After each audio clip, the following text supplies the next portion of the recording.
एकीकडे शेतकऱ्यांच्या वाहिवाटीसाठी अडचणीचे ठरणारे सर्व पांदण रस्ते तात्काळ मोकळे करण्याचे स्पष्ट आदेश असताना व पांदण रस्ते मोकळे करण्यासाठी शासनाच्या विविध योजना कार्यान्वित केल्या जात असताना एका व्यावसायिकाने चक्क शिवपांदण रस्त्यावरच दुमजली इमारत बांधण्याचा धक्कादायक प्रकार केला।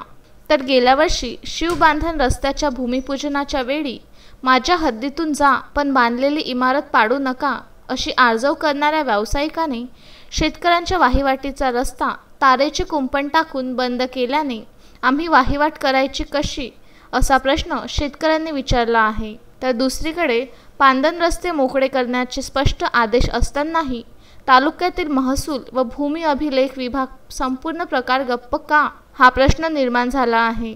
शेवटी तणाव निर्माण झाल्याने नायब तहसीलदार मंडपे यांनी घटनास्थळ गाठून सदर वाहिवाटीचा रस्ता मोकळा करण्याचे निर्देश दिले।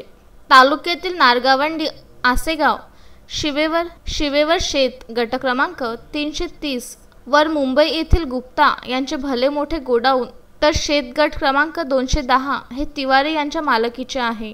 गेली अनेक वर्षापासून या दोन्ही शेतांच्या मधून शिवपांदण रस्त्यावरून अनेक शेतकरी आपल्या शेतात वहिवाट करीत असून याच रस्त्याने ये जा करीत आहेत।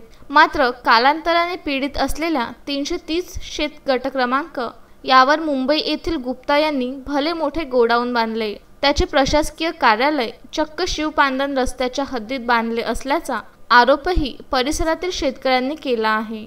एकीकडे उर्वरित संपूर्ण सरळ रेषेत 15 फुटांचा पांदण रस्ता ऐन तोंडावर बंद झाला कसा असा प्रश्न शेतकऱ्यांनी विचारला असून गेली 1 वर्ष स्वतःच्या हद्दीतून जाऊ देणारा रस्ता पक्के बांधकाम करून अडवल्याने शेतकऱ्यांना शेतात जाण्याचा प्रश्न निर्माण झाला आहे।